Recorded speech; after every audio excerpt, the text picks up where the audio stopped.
a small section has been allocated to the map, but a larger space is actually occupied by the table, whereby you get the attributes associated to that data and also the metadata. So from there, you are able to do like filter some of the data, query, and so forth. So that's why we say that it is actually data-centric view.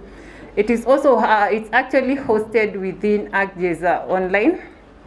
So you need ArcGIS Online organizational account, and you also need to have an open, a group that is designated as open.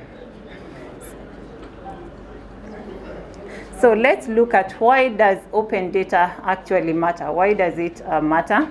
So it actually fosters transparency, because at any given time, you get to, if it's maybe like a government agency, like now we have CODI, Kenya Open Data Initiative. So if you visit their, that open data site, you find that different ministries have shared their data there, and also different counties. You're able to search the data based on the county. So at any given time, you're able to see which or what, maybe a certain county, what projects are they doing and so forth. So it actually fosters transparency, because you get to know what your government is doing or what different organizations are actually doing.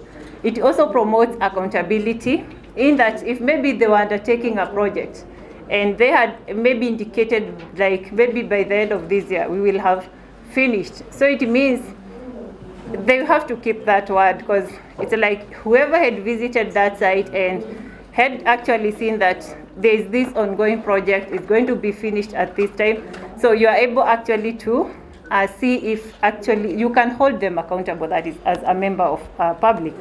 It also fosters participation, in that you are able to collaborate. You get to use maybe the data that has been shared as within the open data site, and from there you can actually use data for other activities or for your maybe project and so forth.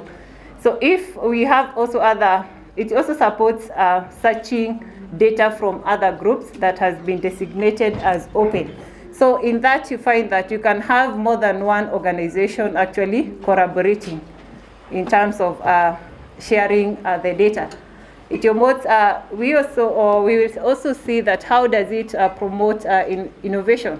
So you find that people are able to get that data that is hosted within the open data site, and they're able to maybe build on that and even come up with some more innovative ideas on how to implement a different project.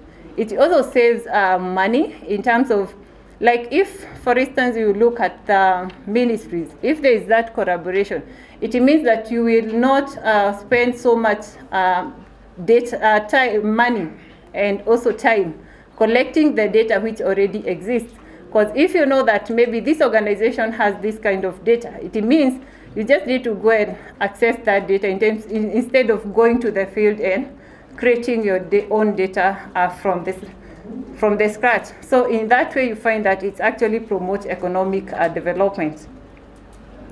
So let's now look at the principles of the open data. So for you to create an ArcGIS open data, there are some of the principles that you need actually to adhere to. One, you need to make your data very accessible. So it means you need to make it like people should be able to access your data and download it for free. You also need to ensure that you have given the licensing details. People need to know that if I use this data, will I actually be taken to court maybe for copyright issues and so forth? How do I need to use this data? So that information should actually be made available when you're giving the licensing details. Am I able to use this data? Can I redistribute this data, or can I use it for commercial purposes? So if you want people to access your data, you also need to ensure that you have also availed the licensing details. But sometimes you can also ensure that if you just want to know who are these people using our data, maybe you can give them, you need to make them maybe a login to access your data. But that doesn't mean that they are paying for it. It's only that maybe you want to get an idea on who is using this data and for which purpose. So another principle is you need to make your data very discoverable. And we make the data discoverable by ensuring that when you're sharing the data, you provide proper title, because we normally search for data within ArcGIS open data site based on the title and also the tags. So the tags make it very discoverable. If maybe it is Kisumu County, it's maybe an ArcGIS open data site for Kisumu County, you need to provide a tag like Kisumu County. So it means if someone is searching, just need to type like Kisumu County, and then they're able to get all the data that is associated to Kisumu County.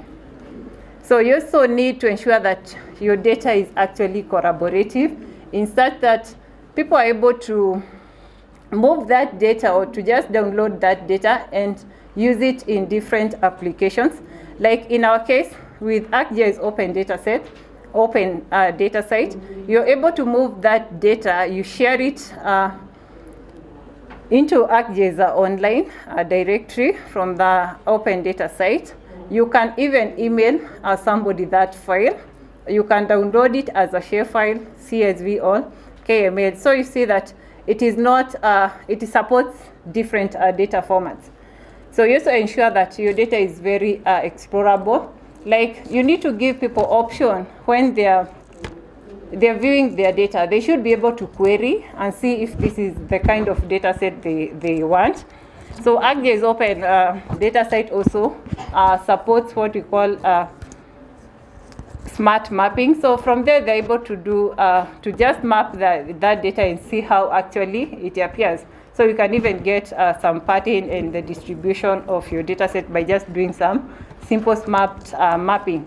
So with that, you find that people are able even to filter. If they just want maybe a few fields, they are able to filter based on an attribute. And from there, whatever they have filtered, they can just choose to either just download whatever they've just filtered or just share it the way it is. So with that, I will invite my colleague, Esri Moya, to demonstrate to us how you go ahead and use an existing ArcGIS open data site. Welcome, Esri. Thank you, Penina. As you've heard, my name is Esri Moya, and I'll demonstrate on how you can use ArcGIS open data. Just a moment as it loads. Should load any minute now. Yeah.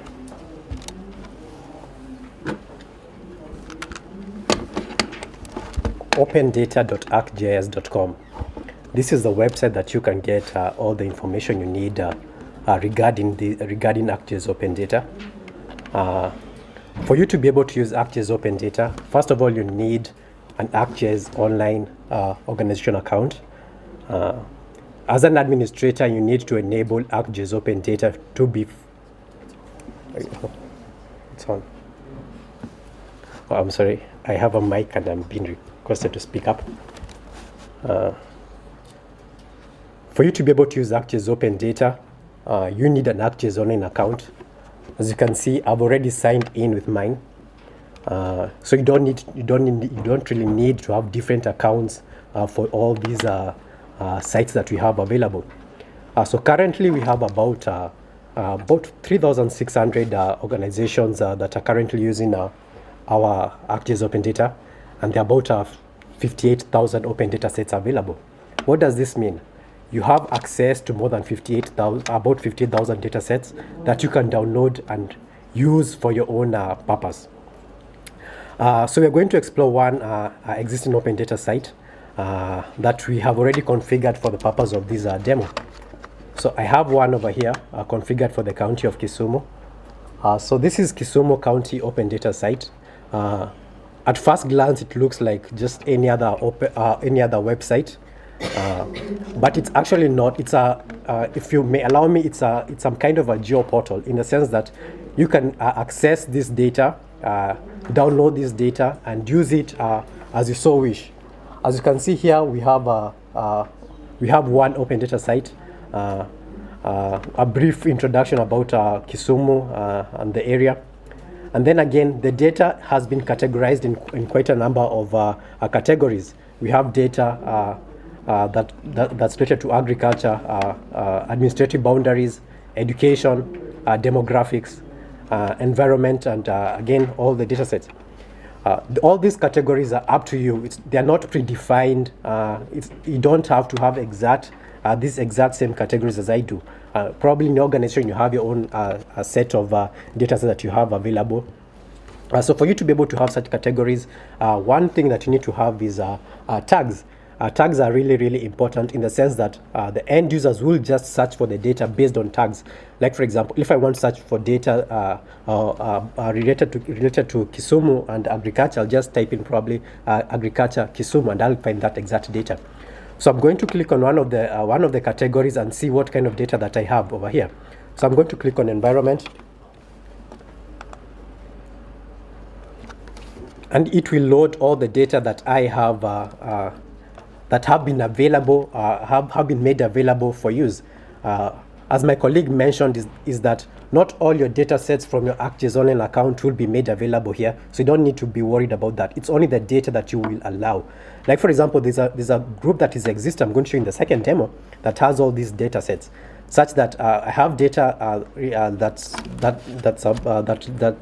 protected area data sets.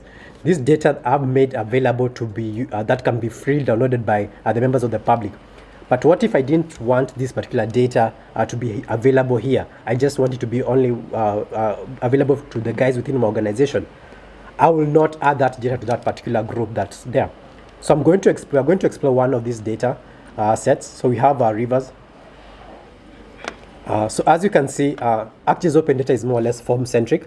We don't really focus so much on the map aspect, but rather the attributes of it, in the sense that if you're working with your data, you'll get more information about your data. You're going to get information regarding what's on your attribute table as opposed to the spatial element of it. So as you can see here, it's categorized based on the details. You can have a quick detail. You can have a quick preview about the details of that particular data. You can also quickly explore the attribute table. Like, for example, here we have the data, the rivers that are there. There's River Nyando. There's that other river. It's a permanent river. So basically, what you do, you get to explore that particular river. Then again, you can quickly generate charts from these. You can select the field that you want with the kind of chart that you want to generate, and then generate. It's as easy as just clicking, selecting the fields that you want to use on your chart. So there are quite a number of charts that you can generate. But what's the sense of having charts that you can't really share with the members of public? So what we have here, once you've generated your chart, you can embed this on your main website. Because this data already is public, you can just click on embed. Take this particular tag over here, this iframe tag over here. And then again, this is quite dynamic in the sense that when the GS guys update this data, it will immediately reflect on your website. So that's quite interesting. But what if I want to have this data available available for use on my local machine? I'll download this data in the format that I want. I can choose just download the spreadsheet data. So I'll download this in the form of CSVs. CSVs are quite common. It's a spreadsheet format. Then again, if you want to visualize this on applications such as Google Earth, ArcGIS Earth, you can download this data in form of KML format. Then again, one of the most common geo formats are shapefiles. The spirit of open data is that you want your data to be you want the data to be available to the members of public, and again, they should be able to visualize and use this data as they so wish. So if I download this, if I click on download, it will immediately download this data, the river data that I have over here. And again, you should be able to use this and upload it using you should be able to use it using any GIS software that you have. And then again, you can also have imagery data here. What happens is that ArcGIS Open Data, what it does, it works with geo services. So it will take your geo service, and then from that geo service, you'll be able to download any format that you have. So I'm going to explore one of those images still again from the environment data. I'm going to explore one of the DMs, a DM over here that I have. It's a Kisumu DM, 30-meter resolution. So if I click on that, I have this DM hosted on a ArcGIS server account over here.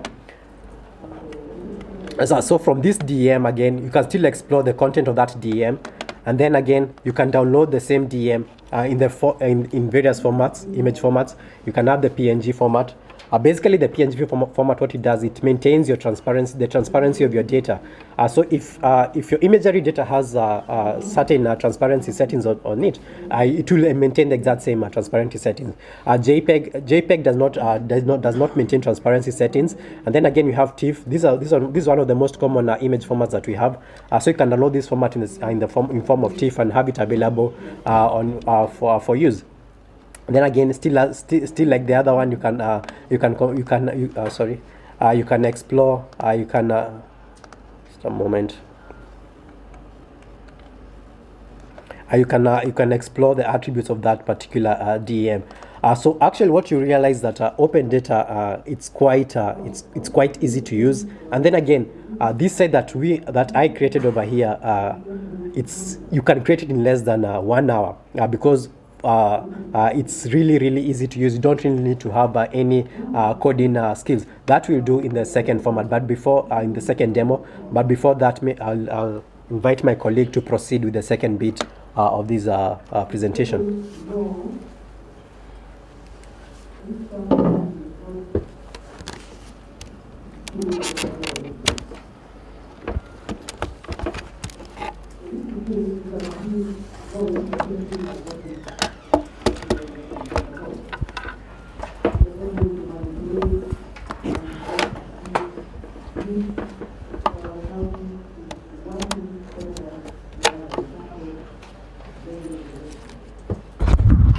Thank you very much, Ephraim. So let's continue and see how do you go ahead and prepare your data. Not projected. Sorry for that.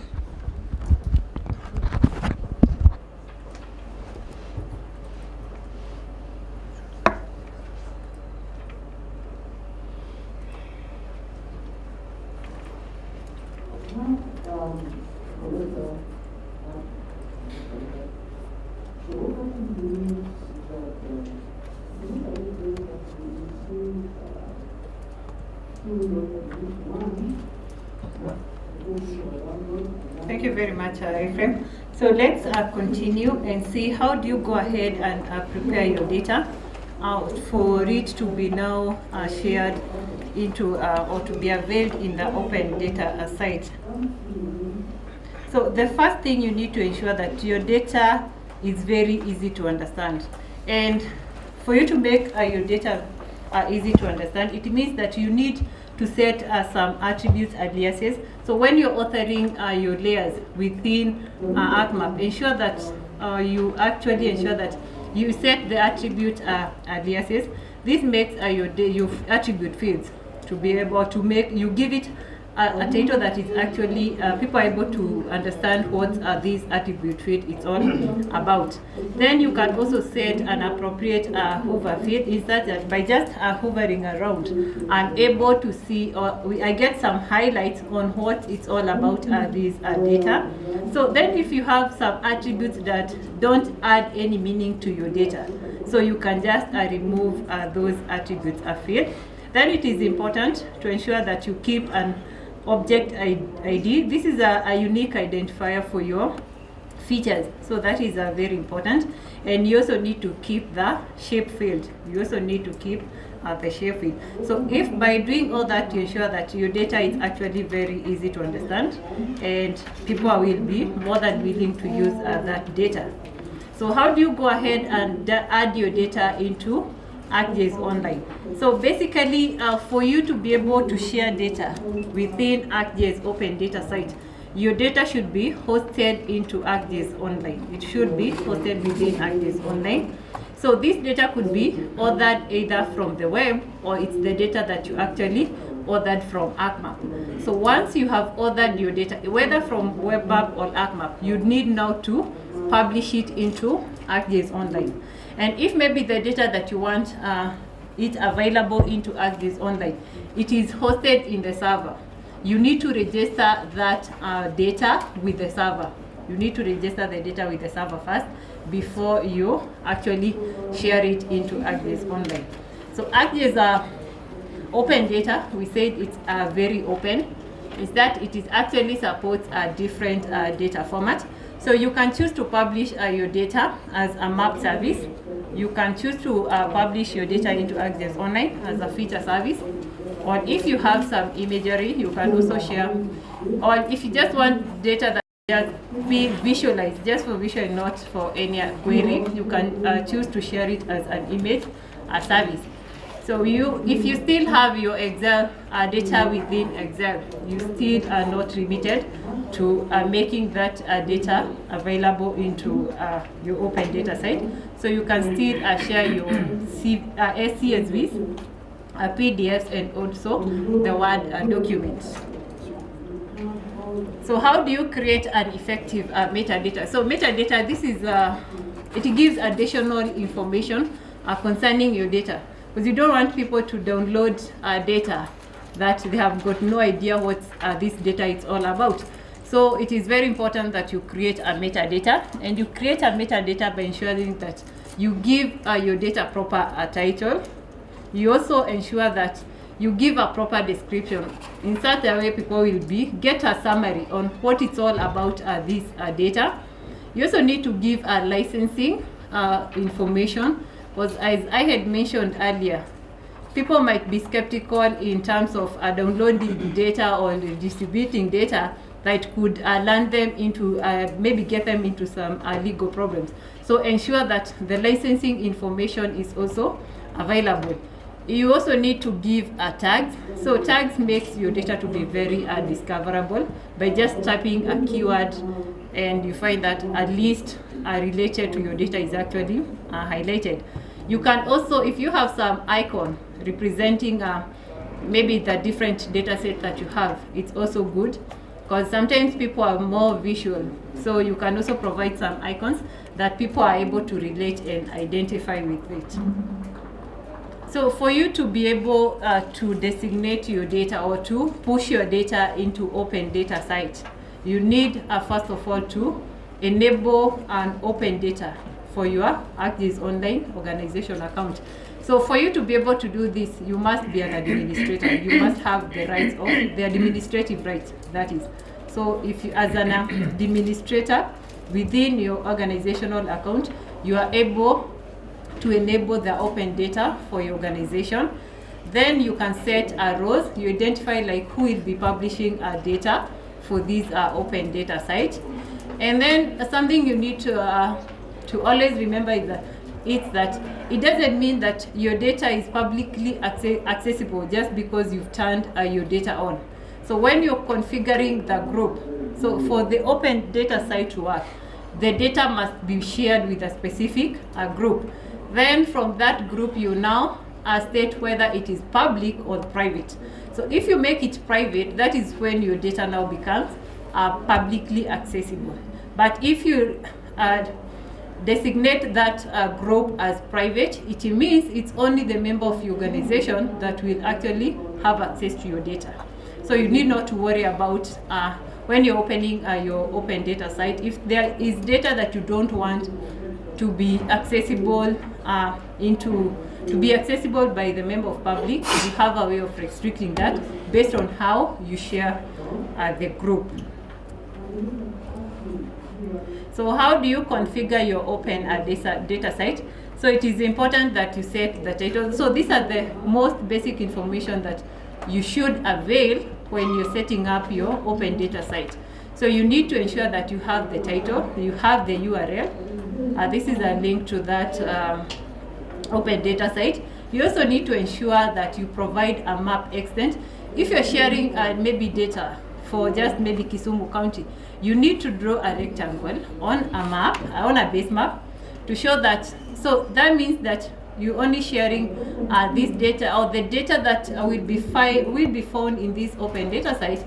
It only covers this extent. So if you're covering maybe the entire Africa, you have data set for the whole of Africa, maybe doing some project for the whole of Africa, you need now to ensure that you draw a rectangle covering the entire Africa. That way, when somebody just searches the data, it just zooms directly to that extent or to that specific area. Then you have the option of choosing whether you want your open data site to be public or private. If it's just for the internal use, you keep it private. If you also want to do collaborate and make your data available to the member of public, you make your open data site public. So let's see, how do you add data into your ArcGIS Online so that you can now share it within the open data site. So you have an option of searching open data groups. So that's why I mentioned earlier that you need to ensure that your site is very collaborative, in such that you allow, as administrator, you allow you allow the different publishers to be able to search for data from other open data groups, because we have different organizations and they have groups which they have designated as open. So you should also allow the member of your organization to be able to search the data from those data. You can also add groups from within your organization. In most cases, you find that within an organization, you have maybe more than one group. So you can also add the data from those different groups. So how do you design your site layout? So within the site layout, now this is where now you design the landing page. You design the landing page, like when someone is visiting the open data site, your open data site, this is the first thing they will get to see. So with that, we normally design the layout into 3 different ways. One, you can just use a wizard. So within the ArcGIS open data site, when you start configuring your open data site, there is a wizard which guides, it's like guided steps on what you need to do at every step. Or you can use HTML or CSS. This is a different programming language. It supports a different programming language, whereby you get now to customize your site to just give you, it's like you have more control. You have more control on how you want your site to actually appear. Or you can use both. You can use both the wizard, where you have some guided step, and if you still have some programming knowledge, you can also add another input from either using the HTML or the CSV version. So basically with that one, it gives you, when you use the HTML, it gives you more control when you're customizing your site. So we normally say that it's not enough to just do something great and not let people also need to, you do something great and no one knows about it. So you need to ensure that people also get to know that you've done something and you're willing to share. So how do you engage your community? So you can start a one-way conversation. So here you can have, like within your organization, maybe you have some blogger. They can blog about your open data site. You can also, like now, we can also speak about our open data site in this forum. So by doing that, you ensure that the member or the people, the intended audience, they get to know that this open data site actually exists and you can actually take advantage of it. So you can use a civic hackathon group. There are different forums through which you can actually let people know that you have an open data site and you're willing to share. Finally, maybe you can have some use cases, like you know a certain organization is actually using your data set, and you can feature that organization and just try to explain how this specific organization is using our data and they've been able to do maybe this and this. So with that, I will welcome my colleague Ephraim Moya to show us now how do you go ahead and administer an open data site and how do you configure your open data site. Welcome, Ephraim.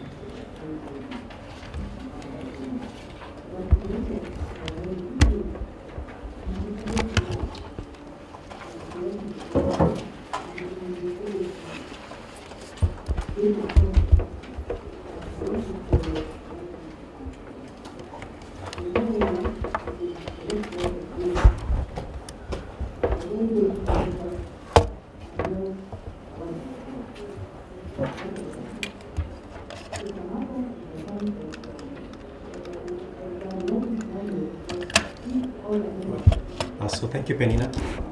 So we're going to quickly see how you can configure an open data site. And you're going to see how easy it is to create an open data site for your organization. We won't really have to write any line of code for that. So where does this all begin? It begins from your ArcGIS online account. Where we are right now, this is opendata.arcgis.com. Just a moment.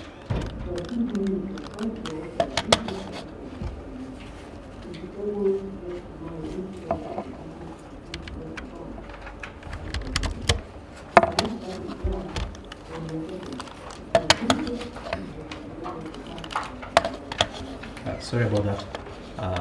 So as I've said, this begins from arcgis.com, your organization's account. So this is the site that we're going to use to create an open data site really fast. So this is an existing site, gspace.maps.arcgis.com. It's an open data site. So as an administrator, you will sign in using your credentials. And then under My Organization tab, we're going to go straight ahead and activate open data to be used. We are going to activate open data for organization's account. So from the edit tab, from the edit settings tab, we're going to click on open data and have this one activated, as this one is currently activated. So you just check this one and it will become activated. So the beauty about using this open data site is that one, you can have many open data sites built around one ArcGIS online account. So if you within your organization, you may want to split the number of open data sites that you have, you can do exactly just that. You're not limited to one open data site for one ArcGIS online account. You can have 5, 6, 7, as many as you so wish. And then again, you can create designated groups that would be used to host the data that you want to appear on your open data site. Because now we have activated open data, the next that we're going to do is create a group for that. So under the groups tab, we're going to create a new group that will allow us to add that are going to link that's going to host our open data. You don't really need to create a new group, but you can also activate open data on an existing group. And let us create a group so that you can see the process. So I'm going to call this group we're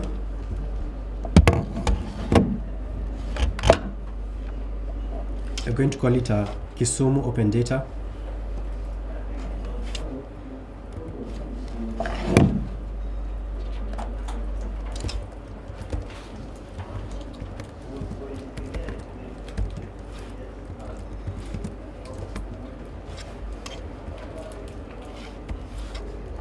Add a summary.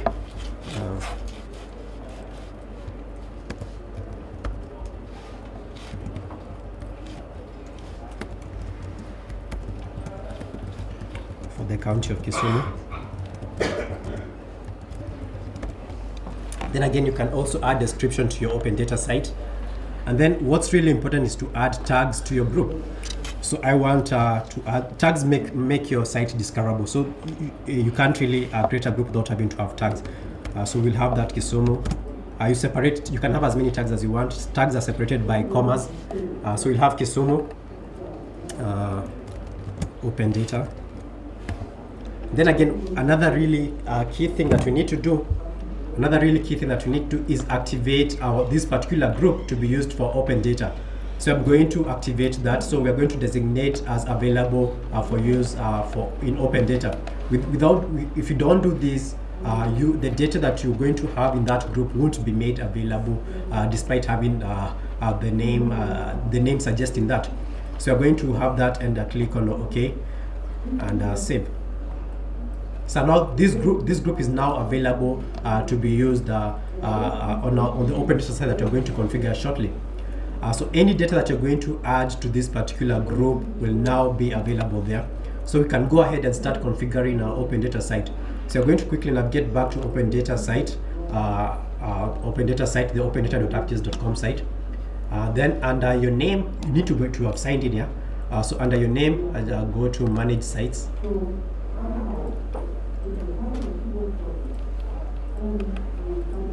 and then it's from here that we'll now begin the process of creating a new open data site.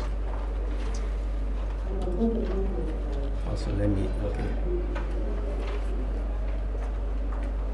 So there are two options here. You can choose to try better capabilities. These are capabilities that have not yet been officially launched, or you can choose to just create your site using various capabilities that are not that are fully supported. So you're going to create a new site. We're going to call it Kisumu Data. We're going to call it Kisumu Data. So this will be our site name. And then again, you need to give your site a URL. This URL will make the data be this. Basically, it will be a link to your data site.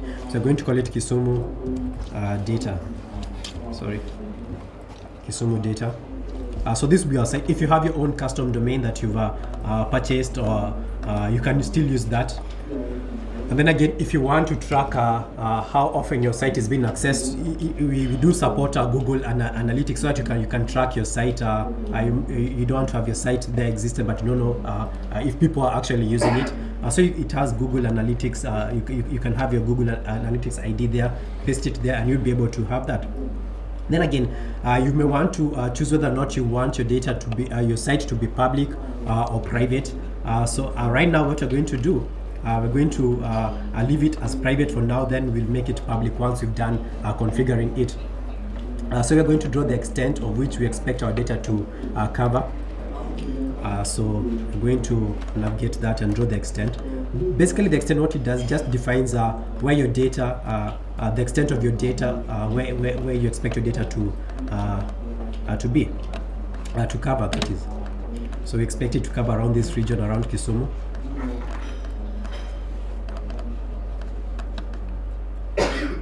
But that does not mean that if I draw this extent, if I add data that extends to probably other parts of the country or other parts of the region, it won't appear. The data will still appear there. So I have that. That's my extent. I expect my data to have that. You may choose to change the base map. Probably this light gray canvas base map does not please you, or maybe your organization, you have your own custom base maps. You can choose to use a different base map. There are those base maps that we have that come by default in ArcGIS, or you can use the base map that you've already linked within your ArcGIS on an account. So we are going to use the terrain with labels base map, and just proceed on with configuration. So immediately I do that, it will change the base map that we have existing over here. So we'll just go next. Then again here, we'll now start adding linking groups that we have existing on ArcGIS on an account to our open data site. So we have quite a number of groups that are already there that contain data that have already been designated to be used for open data.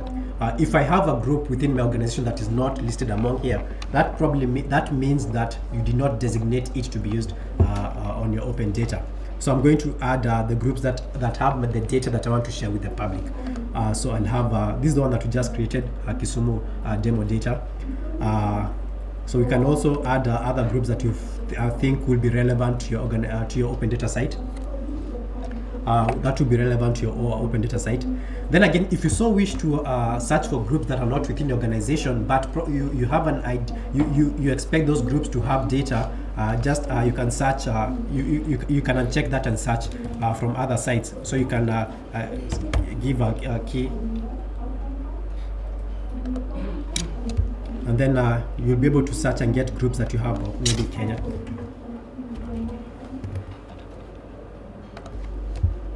So it will list the groups that have data that you so wish to use. So in our case, we're going to just use those two that we have there. Just uncheck that. Let's add all these groups that we have over here. They're all within our organization, and they all have Kisumu data. Then again, just go next.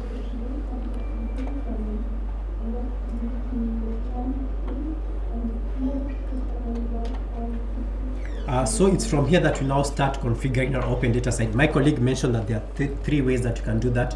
One, you can choose to use the wizard. By default, it launches the wizard option. The other way that you can do that, you can choose to write your code. Mind you, if you start writing code, you can't go back to the wizard.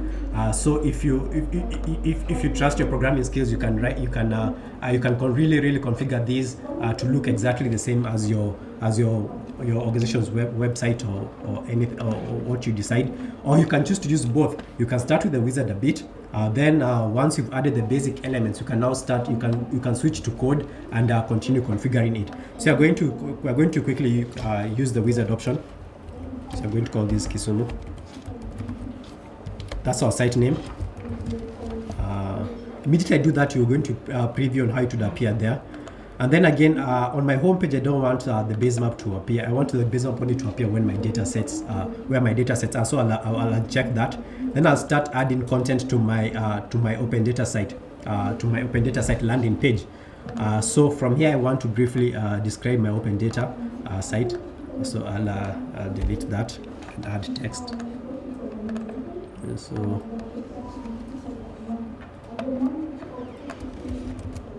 I'll add that and click on done. Configuring this has a what you see is what you get feel, in the sense that I can resize this particular div, or rather container, as I so wish. Then again, I can continue adding information to it. The most important thing is the data. So I want the end users to be able to see all the data that have been recently added to my site. So I'm going to click on add a new widget, and then again from our new widget we can decide that we are going to use just a moment, just save that. From our new widget, we are going to add all the data that you're going to use. Just a moment, please.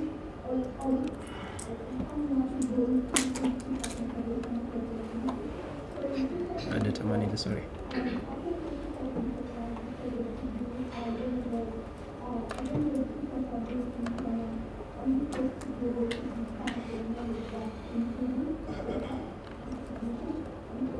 So we are going to add a banner to our site. So from this new widget, where is that widget? Okay, let's re-add it. Okay, it is. So we're going to add a banner to our site. So it's going to be an image, and then our image URL.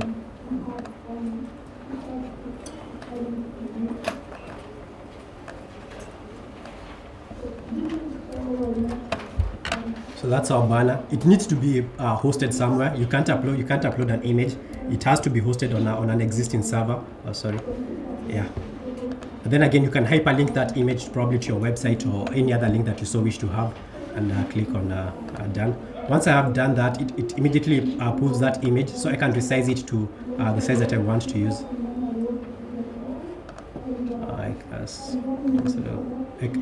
can resize it as I so wish. Moment.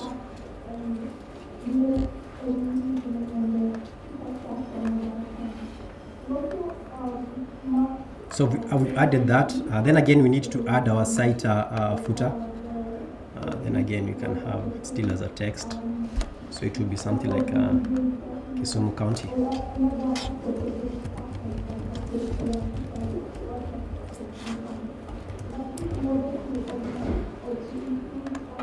Click on done. Then reposition this. We don't want our banner to be above the footer, of course.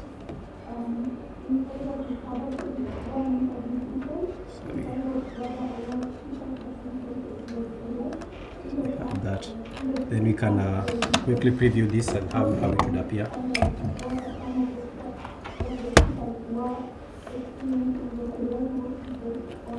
It's not too good. So let's play around with it a bit.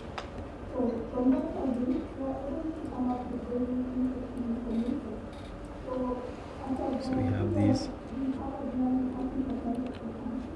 Did we say that? No. So going to quickly preview how it has appeared. Sorry.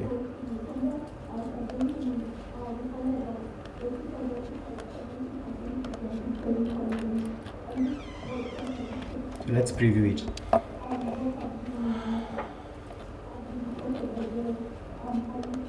Let's resize it. Let's place it. So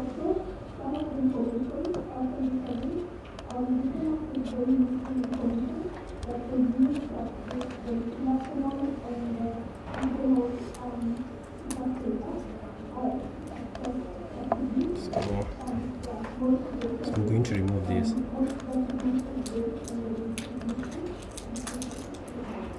Going to remove that and add a new widget in between there. That new widget will contain our information, our banner.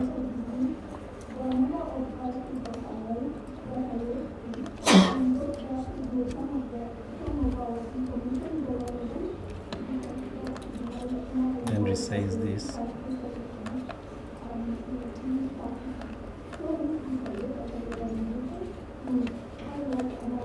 And save. So we'll refresh this.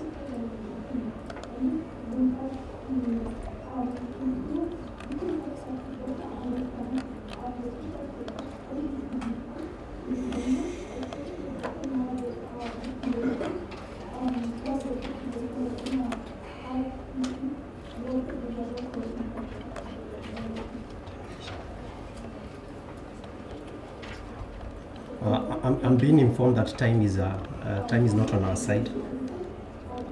So as we are completing this, maybe you could ask questions here and there, a few questions, then we end this. Questions? Okay, Ephraim, thank you so much for this educating PowerPoint presentation. Yeah. Myself, I'm really a learner in GIS, and I would like to ask 2 questions. Could there be a possibility of accessing these presentations in a soft copy? That's 1. 2, could there be like videos in form of, say, tutorials to be able to follow up these steps, and once I sit down, I can do something following? So yeah, once the UC ends, we are going to upload all these PPTs that we have. We're going to upload them. They'll be made available to you. Then secondly, they are from Open Data, the Open Data site. We have information. We're going to a few resources available. There are those resources that you can use to get information regarding that, the groups that are available. Then again, we also do have a training regarding to this specific training regarding to creating an open data site and everything. Our site doesn't look too good over here. We tried to rush quite a bit. It doesn't look too good over here. But there are those we do offer training. Then again, we are going to make these PowerPoints available after this. Yeah. Yeah, my name is Datum Turi. I work for Savioke. The presentation is good, the idea is good, and everything is okay. I have no quarrel with the open source or open data. But my quarrel is on the authenticity of the data, or what you upload, because some of these could lead to a lot of copyright violations. A lot of data, for example, even what you have so far demonstrated, I've seen about 2, 3 also that require. For example, when you quote that Kisumu is, for example, this area, or where you're getting it from, or the data source is to acknowledge where you get the data from. The other one, like the first demonstration, is you put in some images around from the maps you got from, and a very interesting one. The first demonstration, just go back to it, you'll see there was an image or a map, just it was a banner as a map. There. Yeah. No, the other one, the one that is large scale, is showing the area of Kisumu and the neighboring areas of Kerisho and so on. You see, like their names, all the maps, or where you get the maps from. Okay. I'm trying to tell you that someone else's work, and also some work which is not acceptable even in some way. For example, you go to the other map, there was a map showing a name, for example. It's no longer, it's called Lubwa, for example. It's Kepkerio now. Eh? Yeah. It was changed because the name is derogatory in terms of the, and then you come and flash it here. I mean, if I come from that area or you see something like that, you see, you have to be careful about what you upload and or what you work with. Okay. And the other thing is there is going to be counting this and counting that and the administrative boundaries. There has to be some authentication of the data. Yeah. Huh? So you have to be careful about the whole thing is okay, that the data and what you upload has to be authenticated. Yeah. The relevant government agencies who can do that, especially on names, administrative boundaries. If you're giving data on population or so on, or acreage, please, please be a bit careful on that, and also highlight that there's copyright. Let me, if I could quickly respond to that. For this demo, this was a demo site. I agree, it's a demo, but when you flash it there, you flash a town. Okay. I know it's Kepkerion is now you're calling it Lubwa. It's not correct. Yeah, huh? I appreciate your concerns. Then for the map that you saw there, that's a base map. These are Esri hosted base maps. There are quite a number of them. So for this particular site, we used which is frequently updated. Then again, we need to also think about the metadata. Before you can use and download data, you need to explore the metadata. Then again, we also have the usage rights. Before uploading your data, there are those usage rights that we do have to acknowledge. Do you want this data to be commercially available? Do you want this data only to be for demo data? So we all have to do that. Then the site that we did demonstrate over here.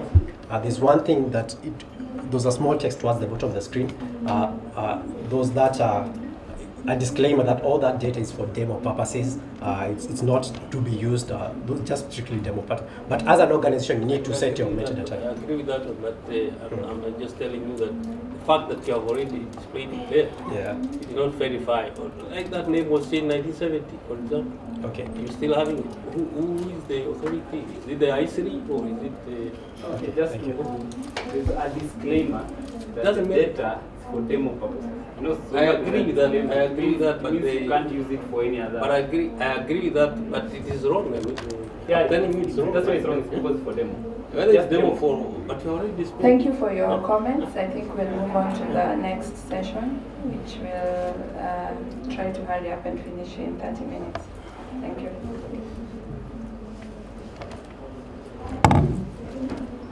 So for this second bit, we'll be talking about crowdsourcing, how you can engage your community, to use, how you can engage your community to share and provide information with your organization. So again, for this bit, the presenters are still the same. Penina Gashero should be doing the demos, and my name is Ephraim Muya, and I'll walk you through the PowerPoint. Forgive us if we rush quite a bit for this second bit. We started a bit late. The other session took quite some bit of time. So a quick overview of what we'll be talking about is we'll have a brief introduction of what crowdsourcing is all about, the various use cases that we have available for crowdsourcing, and then how you can author crowdsource reporter layers. We are going to focus on two. We're going to focus on two main elements: crowdsource manager and crowdsource reporter. Then again, how you can create your own web maps and have them available on your crowdsourcing application. Then again, we're going to talk about the crowdsource manager application and then crowdsource report application. Then again, before we finalize, I'm going to show you the quick resources that we have available for use for Apple's open data. So throughout this session, I'm going to see this slide quite a bit. The ArcGIS platform slide. Basically, ArcGIS is an integrated web platform which provides mapping and analysis and data management and for collaboration and for use for the general public. So generally, our data begins with services. Your services will be hosted either on premise using ArcGIS for server, or it will be hosted on Esri Cloud. Or it cannot. Then again, this data will be organized on portal for ArcGIS if it's on premise, or if it's online. If you're using Esri hosted services, it will be made to come alive using ArcGIS online. And then again, this data can now be consumed directly from your desktop environment, web applications and devices.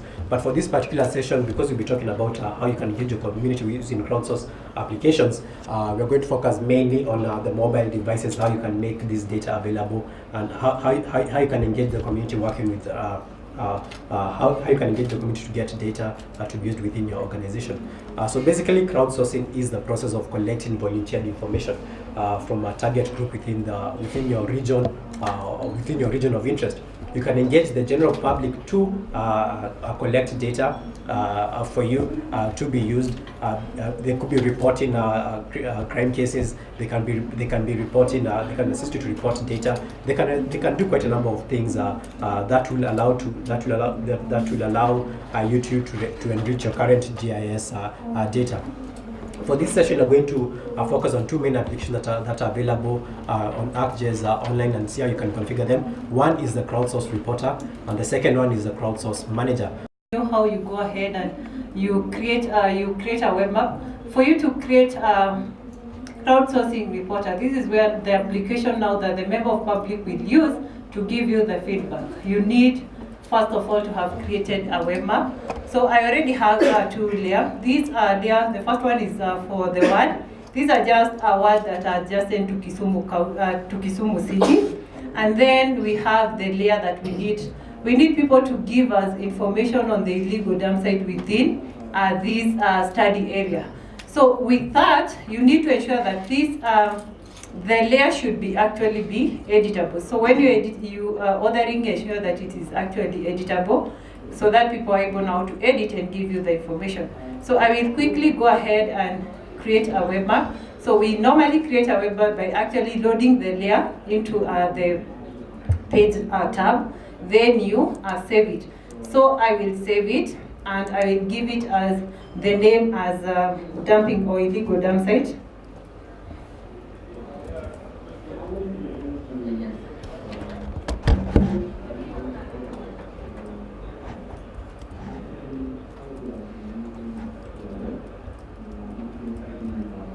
Dam sites.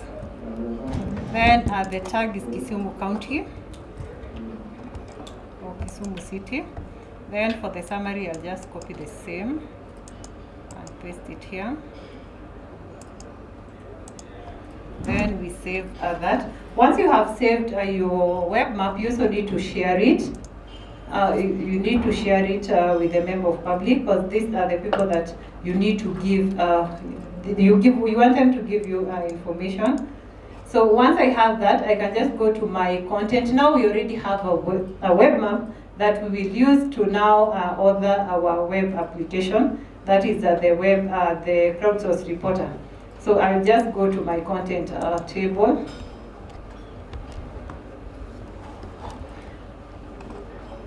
And for you also to create a web application, these are the crowdsourcing reporter. You also need to ensure that it's the same web map. It's also shared with a specific group. And in this case, we want to share it with Water, Environment and Natural Resources. This is a ministry within the county that is mandated in terms of protecting the environment and the natural resources within the county. So once I have ensured that it's also shared with that group, I can just select this web map. This web map I have just created to now go ahead and create the web mapping application, which is the crowdsourcing reporter. So we normally, you will need to create, click on the create, go to the app, then use an existing template. You have an option of using a web app builder, but for us we will use a template. So it's an existing template, so it doesn't have much of the configuration. Then we have so many templates here, so you need to go and select the one you want to use. So I want to use a crowdsource reporter. I will select it. I need to create a web application, so I will just click on it. Then you need to give it a title. So I will just paste this. This is for Kisumu City. The summary, I will do it is a illegal dam site within Kisumu City.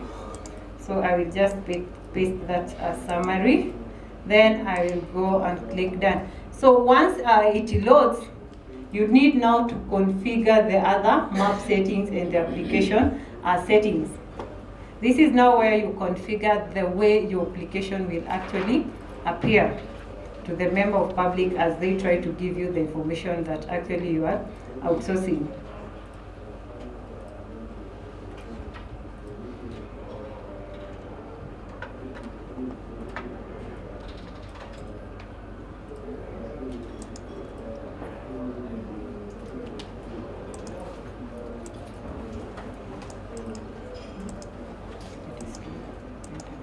So now we are here. For the first thing, you need to create the app settings by selecting the group we want to select. It's actually owned by this group, and the layer I have also been shared with this group. So once you have that, you can also give it the title. So this is the illegal dumping site within Kisumu County. So here you can also give it a subtitle if you so wish, but it's not mandatory. Then let's look at the map settings. With the map settings, if within so what the crowdsourcing reporter does, it only by default it will only show the editable layer. But here I also have an editable layer, the layer for the words, and I also want it to be available to restrict the member of the community, because I only want them to get me data within those specific words. So I also want them to be able to see these reference layers.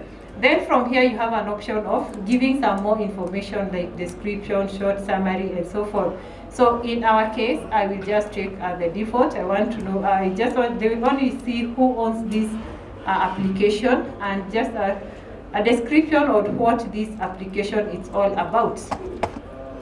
So once you have done that, you now go ahead and do the actual form settings. So like here, you can now configure the header. So here I just want them to give me some details or to report the illegal dumping site within their neighborhood.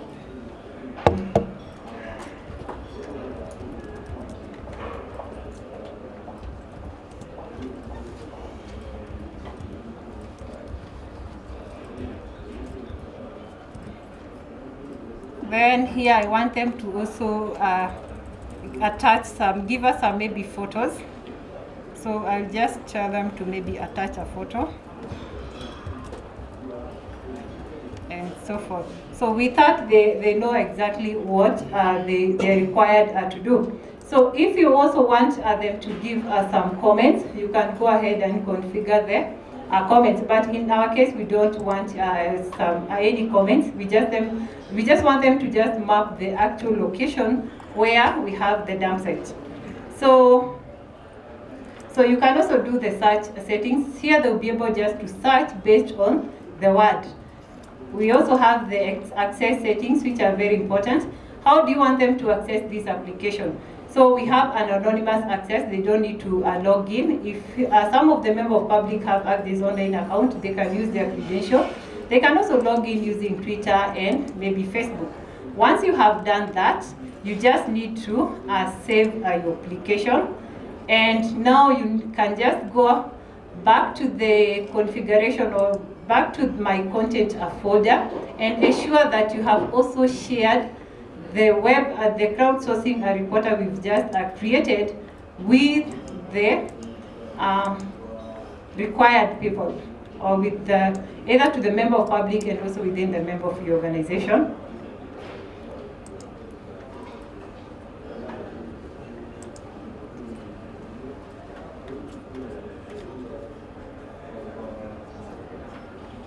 I just need, this is what I needed to share.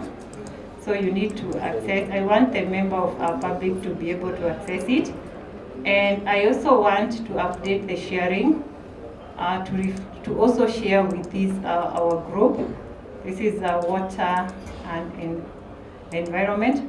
So basically, once you have done that, you just need to send the URL, and from the other end now they'll be able to see this application. So I will just open another application that is already 100% people already using it.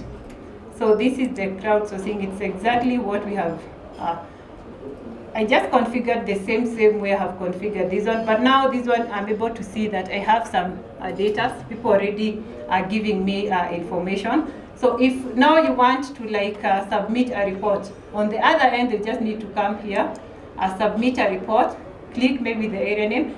In my case, I want maybe to report this, like around Manyata Estate, there is some dumping happening. So then I need them to select the type. It's a household waste. Where is that waste coming from? It is within the neighborhood, or is it dumped from elsewhere? Then who is responsible for collecting the garbage in that area? Say it is county government of Kisumu. Then the date, if they have a photograph, you can go ahead and upload it. And once you've done that, you just click on report. And with that, they have already reported these incidents. You can see it has already been mapped. So that is how we configure crowdsource report. I will invite Ephraim to take us through how you go ahead and configure the crowdsource manager.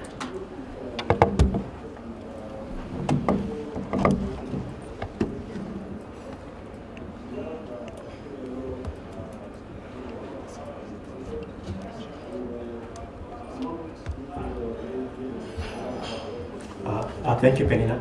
What you've just seen is that is one half of the crowdsourcing solution that we have available.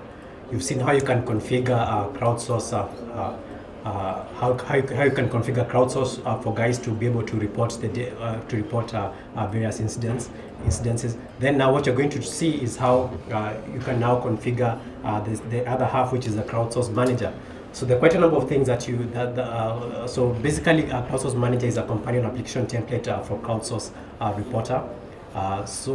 Then again, it allows the administrators to review problems that have been submitted by the general members of public or members within the organization.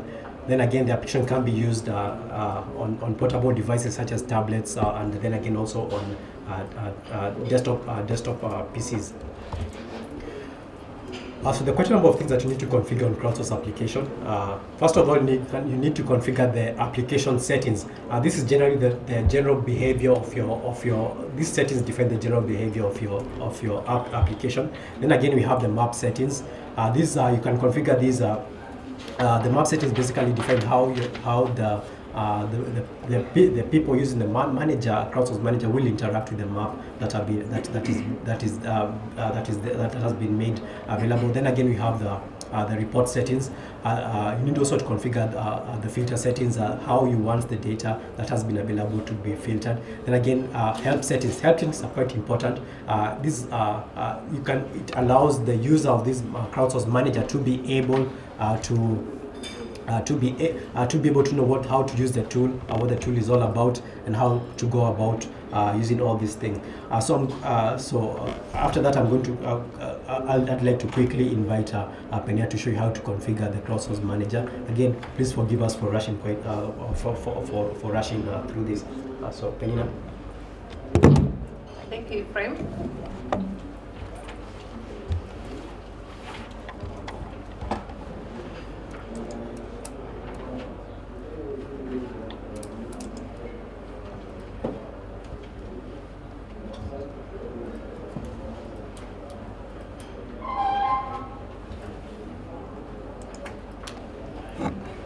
So let me now show you how you configure crowdsourcing manager. Because now what I configured first was crowdsource reporter. This is now where people are reporting to you that these people we have some illegal dump site here.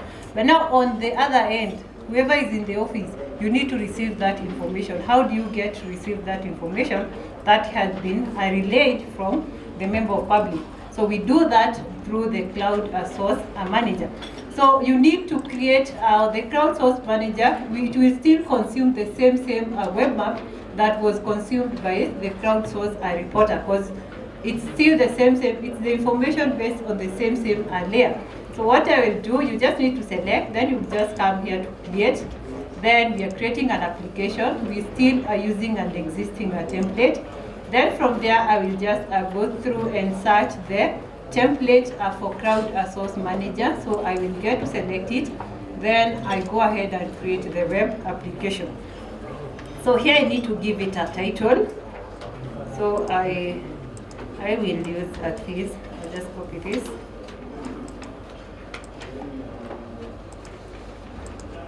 And paste it here. Then this is Kisumu City. Still check the same.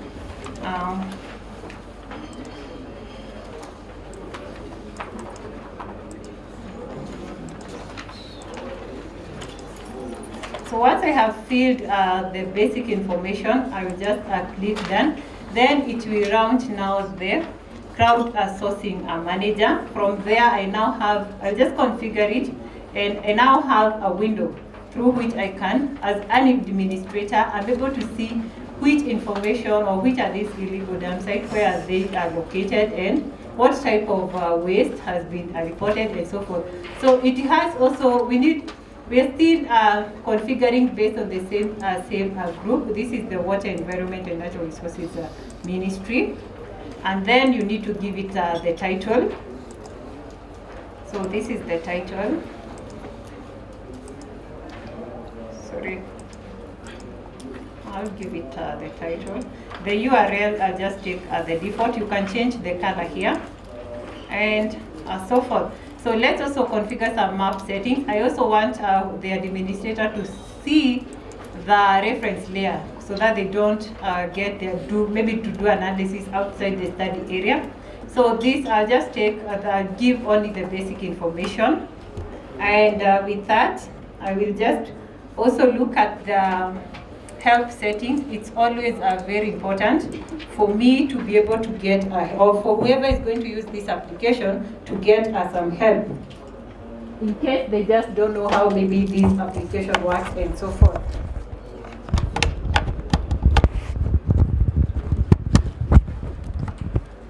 So I have enabled, so I'll just go ahead and enable the help window. So with that, I just go ahead and save the application. And then I'm able now to see how this application will actually appear. So I had already created one, it might take time. And we can just open the one, okay, it has actually opened. So we have the illegal dumping site within Kisumu County. And from there, if we have any information that has been shared by the member of public, you will be able to see. For now, this one is blank. Nothing has been shared. But based on the one I had ordered earlier, I can just go ahead and show you. So this is the cloud sourcing reporter, and you can see that, let me just go maybe refresh it. So we see the one that the illegal dump site we've just reported a while ago, the one that was in Manyata. It has not yet refreshed, but basically this is like what now you'll be able to see. You're able to see that in this area, like you can just select, you see that there is a case that has been reported in Shaurimoyo. It's a household waste. This is the date that it was submitted. Whoever is supposed to be collecting garbage there is the county government, and the waste is actually generated from within the neighborhood. So basically that is now, from this end, you're able to see which report. And if you want now to do the analysis on my concentration or these dump site and so forth, you can now do that through the Access online map viewer. Since this information is also, it's the same as it's also reflected on a web map, on our web map that we use to configure both the reporter and the crowdsourcing manager. So if you want to download that data, you just need to go to that application and now download that data for further analysis. So thank you. Let me welcome Ephraim to take us the last session.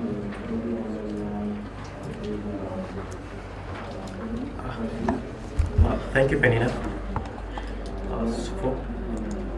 If you want to get more information about open data, so these are some of the links that we. So these are some of the links that we have available. So And for the crowdsource manager, you can go to solutions.appjs.com. Under local governments tab, you're going to get information regarding crowdsource reporter. You can also go to crowdsource manager page, still on the same URL, solutions.appjs.com, still under local governments.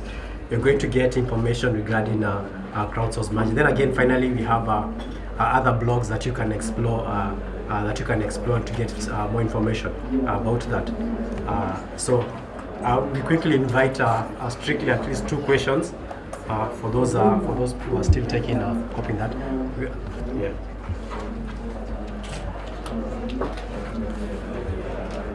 Thank you for your presentation. My question is about when the public is doing crowdsource reporter. On the form, I will wish that you will include the longitude and the latitude so that someone can just take a photo of somewhere else and report that to be in a different location. When people are sent to go to the field, they find out that whatever was reported in this location actually does not occur in that location, it appears on the other location. So if we can actually make the point so that people actually pick the longitude and latitude, the specific place, other than just entering normal data. Let's just take all questions.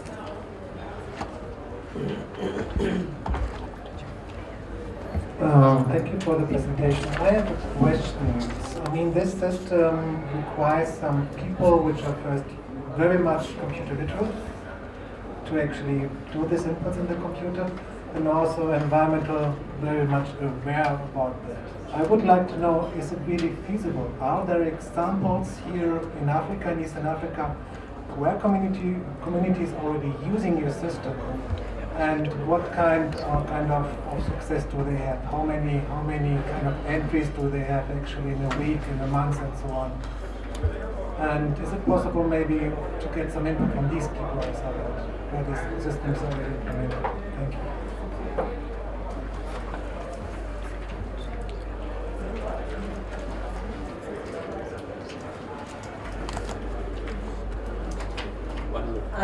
Thank you.